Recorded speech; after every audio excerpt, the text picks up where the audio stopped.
है ये सब करने के लिए, बट मेरे पास ऐसा कोई स्ट्रॉन्ग मोटिवेशन नहीं। पापा ने भेजा था कि कोटा में पढ़ाई होगी अच्छे से और मैं 2-3 तक कॉलेज मिल सकता है इस रैंक पे किसको। ये सब चीज़ें मैं आपको बता रही हूँ ना, तो मैं कहीं ना कहीं ना।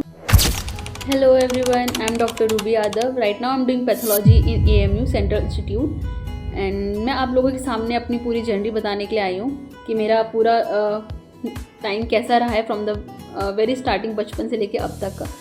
फर्स्ट ऑफ ऑल मैं आपको एक चीज़ बता दूं कि मैं बहुत नर्वस हूँ क्योंकि मैं कभी कैमरे के सामने इस तरह से नहीं आई हूँ, पर मुझे लोगों ने सजेस्ट किया है कि मुझे अपनी जर्नी बतानी चाहिए क्योंकि ये बहुत हार्ड रही है एंड अभी तक जो मैंने अचीव किया है बहुत हार्ड वर्क से आया है, कसम से बहुत हार्ड वर्क से आया है। तो मैं आपको ये सब चीज़ें बताना चाहती हूँ स्टार्टिंग से लेके, क्योंकि लोगों को शायद इससे थोड़ा सी मोटिवेशन मिल जाए और अपनी लाइफ में वो थोड़ा सा सक्सेस हो पाए। इसके लिए कई बार कहाँ से हमें मोटिवेशन मिल जाए हमें पता नहीं होता है। तो कैमरे के सामने आना ही बहुत बड़ी बात है। पीछे शायद मैंने पूरा लैपटॉप पे अपना प्रॉम्प्टर जैसा खोल के रखा है चीज़ें कि मुझे क्या क्या बोलना है। मेरे पास पूरी एक स्क्रिप्ट जैसी रेडी है, मैंने खुद से टाइप करी है ताकि मैं बोल सकूं और बिना फंबल किए। स्टिल हो सकता है मैं कहीं ना कहीं फंबल करूं, तो just I am saying sorry in the very starting. Start करते हैं कि मैंने कैसे अपनी जर्नी स्टार्ट की थी। पहले तो ये जर्नी बहुत लंबी है, तो एक सीरीज़ में शायद मैं आपको ना बता पाऊँ, तो मोस्टली 8 to 9 सीरीज़ लगेंगी सारी चीज़ें बताने के लिए, स्टार्टिंग से लेकर के अब तक की। मेरी जर्नी स्टार्ट तो बहुत पहले ही हो जाती है, 1st-2nd क्लास से ही, जो कि एक प्राइवेट स्कूल से था, तो उसका कुछ मेरे पास डेटा भी नहीं है। वो ट्यूशन टाइप का मेनली था, तो वहाँ का रिपोर्ट कार्ड तक नहीं है इवन मेरे पास। फिर 3rd क्लास में मैंने एडमिशन लिया था KV स्कूल में, केंद्रीय विद्यालय स्कूल में, जो कि मेनली गवर्नमेंट स्कूल्स होते हैं। मेरे फादर आर्मी में थे, तो मेरा बैकग्राउंड आर्मी का है। KV schools generally all India overall हर जगह ही अवेलेबल होते हैं, इसीलिए ये स्कूल शायद चूज़ किया गया था ताकि मेरे को एडमिशन हर जगह मिल जाए। हम हर जगह पोस्टेड होंगे कभी ना कभी, तो ताकि मुझे एडमिशन ईजिली मिल जाए। एक बार ही एग्ज़ाम देना पड़े, उसके बाद एडमिशन आपका मिलता रहेगा हर कॉलेजेस में। तो पहली जो मैंने स्कूलिंग की थी KV में, वो 3rd क्लास में की थी और वो हुई थी राजस्थान में। उस टाइम पे जो मेरा बेस था बिल्कुल ज़ीरो था, बिल्कुल ज़ीरो, मतलब आपको ABCD भी नहीं आती थी। मैं कोई बहुत इंटेलिजेंट तो क्या, मैं एवरेज बच्ची भी नहीं थी उस टाइम पे। बट मेरे पापा ने बहुत ज़्यादा मेहनत की मेरे ऊपर, बहुत ज़्यादा। उन्होंने सब कुछ सिखाया, वो ड्यूटी से आते थे, उसके बाद मुझे बैठ के पढ़ाते थे 3-4 घंटे। 3rd क्लास के बच्चे के लिए 3-4 घंटे बहुत ज़्यादा होता है, बट ऑब्वियसली जब आप बिल्कुल ही नर्सरी वाली चीज़ें भी नहीं जानते हो तो ज़रूरत भी होती है आपको। एंड फिर 3rd क्लास में मैंने बहुत मेहनत की थी, तो मुझे 3rd क्लास में अचीवमेंट मिली थी कि मुझे 3rd क्लास में 3rd प्राइज़ मिला था ऑल ओवर 3 सेक्शंस, तो जो कि मेरे लिए अचीवमेंट थी।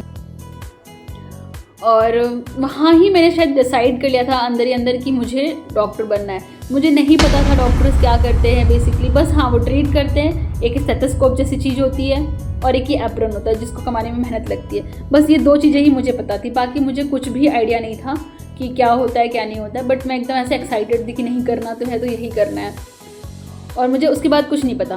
पर धीरे धीरे ना माइंड में, जैसे 3rd के बाद 4th क्लास 5th क्लास, धीरे धीरे मेरे माइंड में आता गया कि हाँ ठीक है ये करना है, आइडिया लग गया। और 3rd क्लास तो मैंने KV में पढ़ा था। फिर 4th 5th 6th ये सब मैंने लखनऊ में पढ़े क्योंकि मेरे पापा की पोस्टिंग यहाँ आ गई थी। ऐसा नहीं कि हम मोस्ट ऑफ द टाइम यहीं पर ही रहे हैं, पर नहीं, मेरी स्कूलिंग यहाँ पर हुई है क्योंकि पापा की पोस्टिंग फील्ड एरिया में आ रही थी, तो वहाँ पर फैमिली नहीं जाती जनरली, तो मेरी स्कूलिंग लखनऊ से ही हुई है।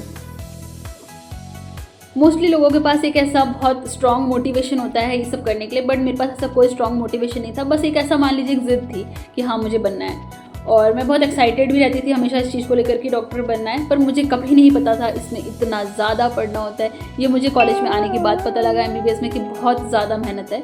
मतलब आपको नीट UG देने के बाद तो मेहनत है ही, पर अंदर आने के बाद भी, कॉलेज में आने के बाद भी रोज़ मेहनत है आपको।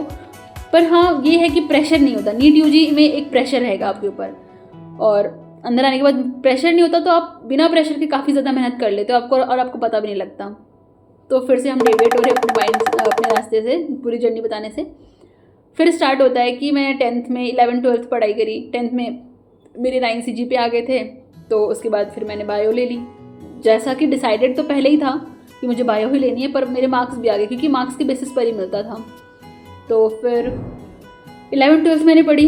12th में मेरा टारगेट सिर्फ इतना ही था कि बोर्ड में मार्क्स आने चाहिए। मुझे नहीं आइडिया था कि मुझे नीट्स के लिए पढ़ना है, क्योंकि बेसिकली कोई गाइडेंस भी नहीं थी और मेरे फादर को भी उतनी नॉलेज नहीं थी। वो भी लोगों से पूछते थे और मुझे बात करवाते थे किसी ना किसी डॉक्टर से कि कैसे क्या करना है, पर ऑब्वियसली इतनी गाइडेंस नहीं मिलती। जो उस टाइम पे ही प्रिपरेशन कर रहा हूँ उनसे ही गाइडेंस मिलती है। फिर थोड़ा बहुत पता लगा कि 12th के बाद कोचिंग करनी होती है, तो मैंने कोचिंग की। मेरा सिलेक्शन तो ऑब्वियसली नहीं हुआ क्योंकि फाउंडेशन वीक थी, क्योंकि बोर्ड के लिए जो हम पढ़ते हैं नीट यूजी के लिए सेम पढ़ाई नहीं होती है, बहुत ज़्यादा डिफरेंट होता है। MCQ करना अलग बात है, लॉन्ग आंसर लिखना बहुत अलग बात है। तो मैंने प्रिपरेशन की, ऑब्वियसली मेरा सिलेक्शन नहीं हुआ। सेकेंड ईयर में फिर मैं मुझे कोटा, पापा ने भेजा था कि कोटा में पढ़ाई होगी अच्छे से, और मैं 2-3 महीने गई, मैं बहुत ज़्यादा बीमार हो गई, फिर मैं वापस आ गई थी वहाँ से, मैं नहीं रह पाई वहाँ पे। बेसिकली ऑब्वियसली आप हेल्दी नहीं रहोगे तो फिर हेल्दी के बिना आप क्या ही पढ़ाई कर लोगे, कुछ पढ़ाई तो होती नहीं थी, बस सर्वाइव कर रही थी वहाँ पर 2-3 महीने में। फिर वापस आ गई थी, और जब मैं वापस आई घर पे तो फिर कुछ ना कुछ तो करना था, कोचिंग्स ज्वाइन करी इधर उधर, और मेनली कोई बड़ी कोचिंग ज्वाइन नहीं की क्योंकि एक आकाश इंस्टीट्यूट था, बट बहुत बड़ा, मतलब दूर भी था, और वैन आती थी लेने पर पूरा टाइम ही आपको कोचिंग में ही निकल जा रहा है। और सिलेक्शन का सिंपल मतलब है आपकी सेल्फ स्टडी। जब तक आप सेल्फ स्टडी नहीं कर रहे हो, आप कितनी मर्जी की कोचिंग कर लो, कुछ नहीं होने वाला है। मेन जो है वो सेल्फ स्टडी है। तो मैंने छोटी मोटी कोचिंग ज्वाइन की थी, बायो केमिस्ट्री फिजिक्स के लिए, अलग अलग ट्यूशन्स टाइप की ज्वाइन किए थे, और मुझे डेली जाना भी नहीं होता था, हर अल्टरनेट डे क्लास होती थी, तो और टेस्ट होते थे हर संडे को, तो ये मेरे लिए प्लस पॉइंट। तो उसके बाद फिर मैंने कोचिंग ज्वाइन की थी लखनऊ में ही, हजरतगंज साइड में, और वो सिंपल ट्यूशन टाइप के थे। तो मेनली मेरी वहाँ पे सेल्फ स्टडी ज़्यादा थी। वहाँ पे कोचिंग में सिर्फ इसलिए जा रही थी ताकि मेरा शेड्यूल बना रहे कि मॉर्निंग में जाना है और एक दिन मुझे लीव मिल रही तो प्रिपरेशन करनी है इतनी, ये सब चीज़ें मेनली चल रही थी। फिर एग्ज़ाम दिया मैंने, और मेरे एग्ज़ाम में एक बहुत फ़नी चीज़ हो गई थी। पहले तो दो फ़नी क्या, एक तो थोड़ी डेंजर चीज़ हो गई थी कि मैं अपना एक कार्ड ले जाना भूल गई थी, कुछ तो भी भूली थी, पर एग्जैक्टली मुझे याद नहीं, पर मैं कुछ ले जाना भूल गई थी। पर एक पहली बार ऐसा था कि मेरा जो सेंटर था वो बहुत पास पड़ा था घर से, लाइक बहुत ही ज़्यादा पास था, तो बहुत इजीली हो गया था कि टाइम रहते रहते मैं सामान लेके आ गई थी। जो भी कुछ तो भी सर्टिफिकेट छूटा था, क्या छूटा था मुझे एग्जैक्टली याद नहीं। एडमिट कार्ड नहीं छूटा था, बस इतना मुझे पता है कि एडमिट कार्ड तो नहीं भूली थी मैं। उसके बाद फिर मेनली मैं आ गई थी, एग्ज़ाम दिया। एग्ज़ाम में एक फ़नी चीज़ हुई कि मेरे साथ में एक लड़की बैठी थी, मेरे थोड़ा सा साइड में बैठी थी, पर उसने मेरी पूरी मार्कशीट कॉपी कर ली थी, लास्ट तक उसने पूरी कॉपी कर ली थी, और बाद में उसे रियलाइज़ हुआ कि मेरा सेट अलग है। एक्चुअली मुझे हो सकता है कि वो 12th के तुरंत बाद एग्ज़ाम दे रही हो तो उसको आइडिया ना हो, मज़े मज़े में एग्ज़ाम देने भी आई हो शायद, बट ये बहुत फ़नी चीज़ थी। और मुझे फ़नी सिर्फ इसलिए लग रही है क्योंकि उस दिन मेरा पेपर ठीक हो गया था, अगर नहीं हुआ होता तो शायद सब कुछ ही बुरा लगता है। तो ओवरऑल तो फिर एग्ज़ाम हो गया, फिर जो रिज़ल्ट का वेट करना होता है, रिज़ल्ट नीट का आराम से 15-20 दिन में 25 दिन में आता है, तो जो वेट होता है ना रिज़ल्ट का, वो सबसे डेंजर पीरियड होता है। उस टाइम पे आप ना सो पा रहे होते हो, सारे क्वेश्चंस याद आ रहे होते हैं कि अच्छा ये गलत हुआ था, ये गलत हुआ था, आप बुक्स खोल के देख रहे हो, कॉपी खोल के देख रहे हो, क्योंकि याद तो सारे आते हैं, सारे क्वेश्चंस याद आते हैं आपको, ऐसे लगता है सारे कर्म याद आ रहे हैं कि जो किया है, सारी मेहनत याद आती है कि अच्छा तुमने ये मॉक टेस्ट में गलत किया था, वहाँ भी गलत कराई हो, वहाँ सही किया कि गलत किया है, खुद ऑप्शन में कन्फ्यूज हो जा रहे हैं कि ये लिखा था, ये टिक किया था, ये टिक किया था, नहीं ये टिक किया था, ऐसा हो रहा था। तो ये बहुत फ़नी था। फाइनली रिज़ल्ट आता है और बूम, क्योंकि रिज़ल्ट में मेरे मार्क्स एक्सपेक्टेशन जितने थे उतने ही आते हैं, अराउंड 485 समथिंग मार्क्स थे मेरे, तो उतने ही मेरे मार्क्स आते हैं, 480 थे शायद, इतने ही मार्क्स आते हैं। पर जो रैंक थी 480 पे, लास्ट ईयर जो रैंक थी वो 11,000 अराउंड थी, पर मेरे साल में रैंक 24,000 थी। तो ऑब्वियसली 24,000 बहुत ज़्यादा रैंक हो गई, क्योंकि कॉलेज तो रैंक से मिल रहा है, मार्क्स से किसी को कोई फ़र्क नहीं पड़ता, कॉलेज तो रैंक से ही मिलेगा। आपकी रैंक 24 है यानी कि 24,000, तो आप बच्चे तो आपसे आगे हैं ना, तो सीटें तो उस हिसाब से ही हैं। तो मुझे उम्मीद, फिर से मुझे बहुत रोना आ गया कि शायद नहीं मिलेगा इस बार। पापा भी थोड़ा ऐसे कि मार्क्स तो ठीक लग रहे हैं, पर फिर ये कैसे है, रैंक कैसे आई है। इधर उधर सबने यहाँ पे PIL वगैरह डाला कि ये क्यों हो रहा है, ये हो रहा है, पर कुछ फ़र्क पड़ता नहीं है इन सब चीज़ों से, इंडिया आई है। उसके बाद फिर बुरा तो लग ही रहा था। फिर मैंने और मेरे पापा ने काउंसलिंग के लिए सारे कॉलेजेस सर्च करना शुरू किए, किस कॉलेज का कितना कट ऑफ लास्ट ईयर गया है और कहाँ तक कॉलेज मिल सकता है, इस रैंक पे किस कॉलेजेस में मिला है। तो मेनली इतने रैंक पे सेमी गवर्नमेंट कॉलेजेस ही मिल रहे थे, जिसमें थोड़ी बहुत फीस आपको देनी पड़ती, कुछ अमाउंट फीस देनी पड़ रही थी। बट ऐसा नहीं था कि मतलब कोई गवर्नमेंट कॉलेज मिल जाए, शायद मिलता भी तो कहीं पेरीफेरी में, बहुत पेरीफेरी में मिल जाता, अंडमान निकोबार साइड शायद, पर इतना दूर तो नहीं जा सकते थे ऑब्वियसली। तो मैंने सारी काउंसलिंग अटेंड की, UP counselling, all India counselling, अलग स्टेट्स की काउंसलिंग अटेंड की। अलग स्टेट्स की काउंसलिंग में आप एज अ वहाँ की गवर्नमेंट सीट पे नहीं कर सकते थे, काउंसलिंग नहीं कर सकते थे, पर वहाँ की जो सेमी गवर्नमेंट कॉलेजेस थे ना, उस पर आप कर सकते थे, उसमें आप काउंसलिंग अटेंड कर सकते थे। लेकिन उसके लिए आपको ऑल इंडिया का तो फॉर्म भरना ही है काउंसलिंग का, पर उस स्टेट, पर्टिकुलर स्टेट का काउंसलिंग का फॉर्म भी भरना है। तो मैंने ऐसा बेंगलोर का भरा था, उत्तराखंड का भरा था और छत्तीसगढ़ का भरा था। छत्तीसगढ़ को तो पापा ने भर दिया था, पता नहीं क्यों भरा था, ऐसे तो हमें नाम भी नहीं पता था ऐसे कोई स्टेट भी है। तो ऑब्वियसली यूपी में तो बहुत भीड़ है, तो यूपी में नहीं मिला कॉलेज। एक बार सब्सिडाइज सीट वाला कुछ आया भी था, बट फिर वो कैंसिल होगी पूरी काउंसलिंग, बेसिकली उसमें नहीं मिला। फिर उत्तराखंड में गए थे, तो वहाँ पे पता नहीं एकदम से कुछ उनका ऑर्डर आया था, कोर्ट ऑर्डर, और जिसकी वजह से फीस बढ़ा दी उन्होंने, तो फिर वहाँ लेने का कोई मतलब नहीं था। बैंगलोर में मेरे डॉक्यूमेंट वेरिफिकेशन हो गए थे, पर जब कॉलेज अलॉट होना था तो फ्लाइट का कुछ इशू हो गया था, तो हम लोग जा नहीं पाए थे। मतलब हर तरफ से ऐसा लगा था कि नहीं मिलना है, रास्ते बंद होते चले जा रहे, बंद होते चले जा रहे। जब हम लोग लास्ट में घर बैठ गए थे कि चलो ठीक है अब कुछ नहीं मिलने वाला, तो मेरे पापा ने बोला कि अब छत्तीसगढ़ का मॉपअप का कुछ आया है, ऑनलाइन देखा उन्होंने और बोला चलो एक बार देख लेते हैं, इतना देखा है तो थोड़ा और देख लेते हैं।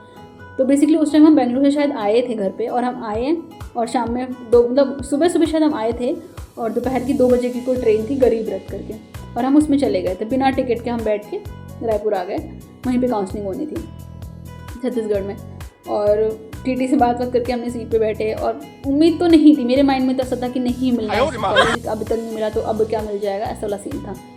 और वही हुआ, वहाँ पे जब हम गए 21 सीट्स थी ओवरऑल, और उसमें भी कुछ कैटेगरीज में चले जा रही थी, लाइक कोई मतलब अलग अलग कैटेगरीज में चले जा रही थी, कुछ स्टेट कोटा के अंदर चली गई थी, तो कुछ ही सीटें ऐसी बच रही थी जो शायद हम लोगों की थी, शायद 11 सीटें अराउंड थी।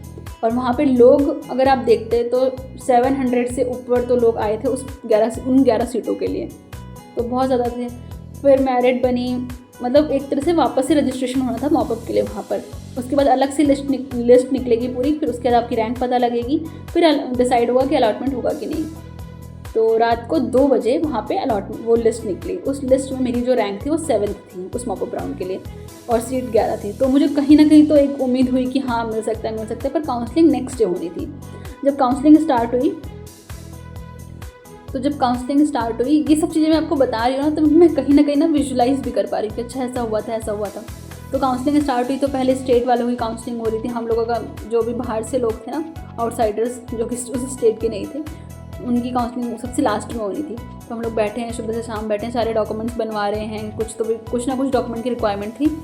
तो कोई एफिडेविट्स थे, तो पापा वहाँ से जाके कोर्ट से बनवा के लेके आ रहे थे, और भी लोग थे जो जा रहे थे साथ में, तो सब बनवाया उन्होंने। और रात में काउंसलिंग हम लोग की स्टार्ट हुई, अराउंड 10 बजे अराउंड हमारी काउंसलिंग स्टार्ट हुई थी। और फिर सारे डॉक्यूमेंट वेरिफिकेशन सब कुछ हो गया, और रात में कुछ लोगों का ना फ़ोटो कॉपी भी कम पड़ रही थी, तो उनको निकाल दे रहे थे डॉक्यूमेंट वेरिफिकेशंस में। तो ऐसा भी हो रहा था, तो मुझे ऑर्डर लग गया, क्या पता डॉक्यूमेंट्स में ही निकाल दें मुझे। फिर लेकिन मेरा डॉक्यूमेंट्स में ऐसा कुछ निकला नहीं, और 11:54 को 30 अक्टूबर 2017 में मुझे कॉलेज अलॉटमेंट हुआ, मतलब। और मेरे पापा वहीं पे बैठे थे बाहर ही, और अनाउंसमेंट होता है जब आपको अलॉटमेंट होता है ना कॉलेज का, प्रॉपर अनाउंसमेंट होता है कि इतनी सीट्स बची हैं, इस सीट्स पर इनको अलॉटमेंट हुआ है, रूबी यादव विद रैंक करके अलॉटमेंट हुआ। तो मुझे बहुत ज़्यादा खुशी हुई, और मैं मतलब शायद वर्ड्स में तो नहीं बता सकती, बहुत रोना आया, क्योंकि मतलब सोचा तो था ही नहीं कि ऐसा कुछ सपना स्टार्ट भी हो सकता है। फाइनली मतलब स्टार्टिंग हो गई कि हाँ चलो अब डॉक्टर बनोगे, स्टार्टिंग हो गई। पापा भी बहुत खुश थे। हमने नेक्स्ट डे जाके ही एडमिशन लिया, और कॉलेज तो कुछ बहुत ख़ास नहीं है मेरा, मैं आपको कॉलेज की फ़ोटोज़ दिखाऊंगी, पर कोई बहुत ख़ास नहीं है, पर ऑब्वियसली उस कॉलेज ने मुझे डिग्री दी है, तो मेरे लिए तो बहुत ही ख़ास है। बट वहाँ से मेरी जर्नी स्टार्ट हुई थी MBBS करने की। Thanks for watching. आगे मैं आपको कंटिन्यू करूँगी इस स्टोरी को, धीरे धीरे करके सारी सीरीज़ बताऊँगी। इसमें मैं सारे चीज़ें अटैच करूँगी साथ में, आप ऑलरेडी सब कुछ देखेंगे। Thanks for watching.